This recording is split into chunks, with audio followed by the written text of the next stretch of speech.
What's up, fellow K-pop fans? In this episode of JG Reviews K-pop, we're going to be checking out some BTS, baby. I am so excited to check out BTS. There they are, right up there.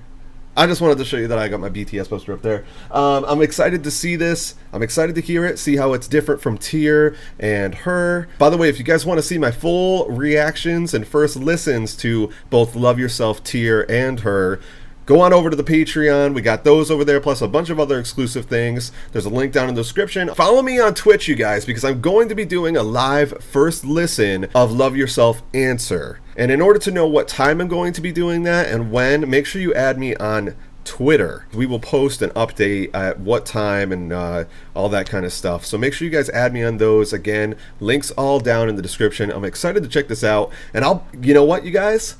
I don't know in which video it was, but I remember I was talking to Maggie off screen. She was off screen. And I said, Love Yourself, Her was white. Love Yourself, Tear was black. The album we're talking about here.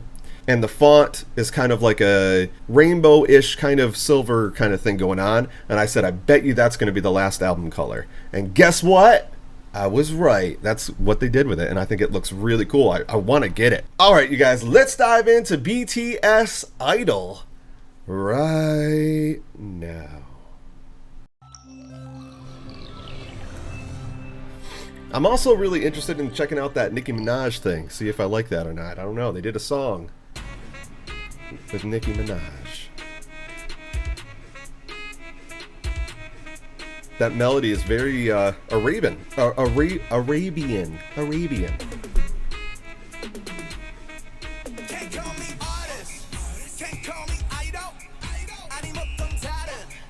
Ooh.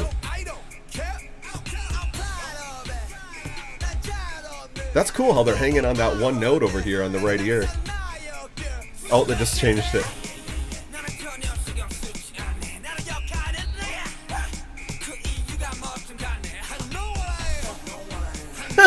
Cute!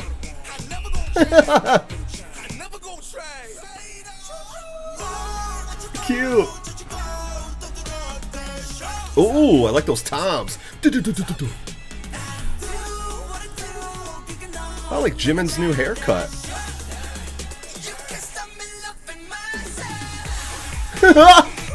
What a trippy music video, man.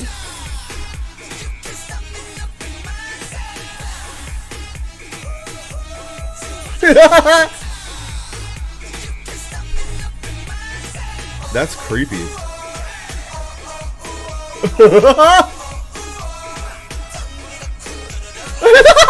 Did you see J-Hope? Oh my god, that was hilarious.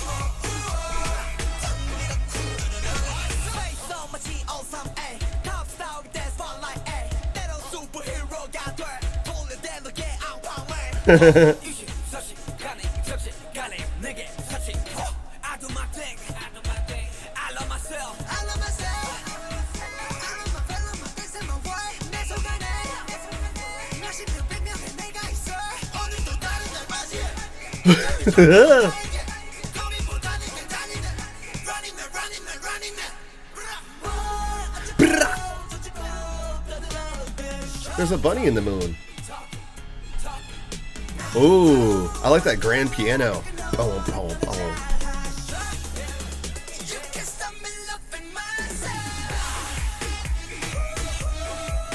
What a trippy ass music video, man. It's crazy. Ooh, that choreography was cool.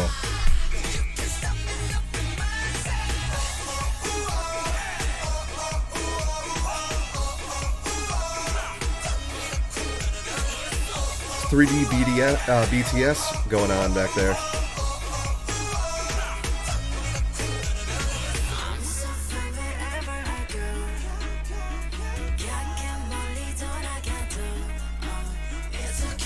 I like those outfits, man. That's really cool.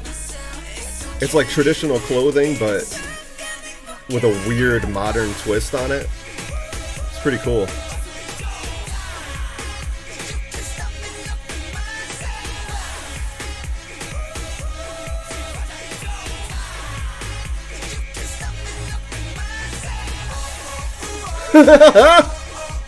That's crazy looking, man.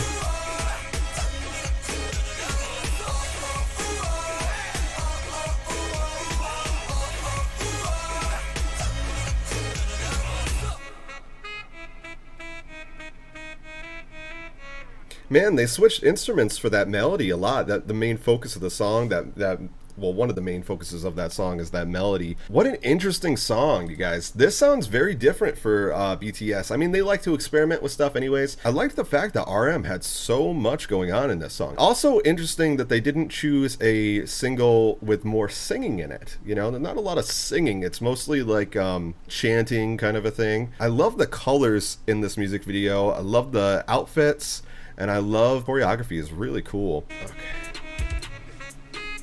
No, that's still like a synth sax right there. What's interesting is, and I'm kind of feeling like really a lot in the right ear, they're hanging on this one bass note, and I think it's still possibly that saxophone synth. Because when you have a synth like that, it has that growliness, and it kind of sounds like they're just holding on that one note. Boom.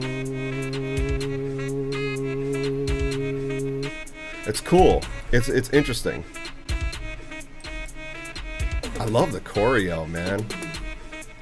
Also, that's totally from friggin' Blood, Sweat, and Tears. I felt like that choreo was from Blood, Sweat, and Tears. If I remember correctly, just that one little part, it's like a little throwback. See, and they're still hanging on that note. Oh, that's cool that they put the airplane back there. But I love this little cocky, almost a little bit of like an arrogance kind of a thing, you know? Right here. You know, I like that a lot. So right there, they switched that bass note. It's interesting how they panned it, though. It's so much in the right ear. Oh, there's some like strings in there too. There's a I just heard that in there as well. Hear that right there? That's so cute. So you got a little bit of singing right here. Freaking love it, man. So cool, man, because we saw a little bit of these effects in DNA, you know, like how they're like obviously in front of a green screen kind of thing, and they kind of pieced them all together. Obviously not this, which at first it looked like for a split second I was like, is he surrounded by flowers? But no, he's surrounded by the heads of his friggin' bandmates, and that's really a little bit creepy looking. I did not know that BTS was going to come out with a Nintendo 64 game, but I'm excited for it. I'm ready.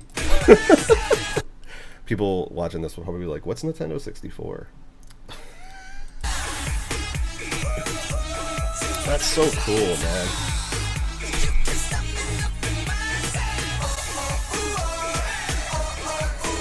Their faces, dude.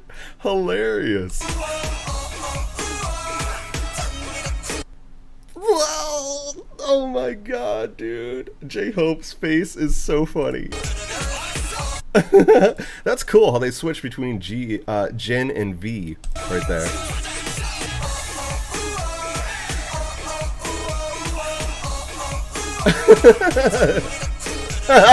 I can't deal with it.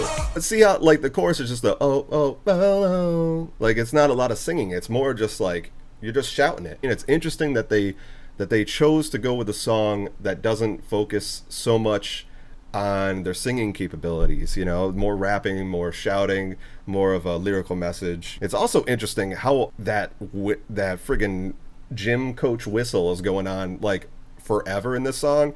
Honestly, I'm glad, like, having that in a song is going to be hard, probably most likely to mix in a good way, because if it's just constantly going boom, boom, boom, boom, boom, boom, boom, boom, it's changing pitch. If you don't do a good job mixing that, it's going to be annoying. So they did a good job mixing it because it didn't annoy me in the song. But it's hard having something constantly go on in a song, and that's so like aggressive and high pitched, you know what I mean? Props to whoever friggin' mixed the song. I love that sweater. So see how they switched that melody? So there's a different synth now playing that melody. Still got that low note. There's another synth in there as well, just like doing quick stabs.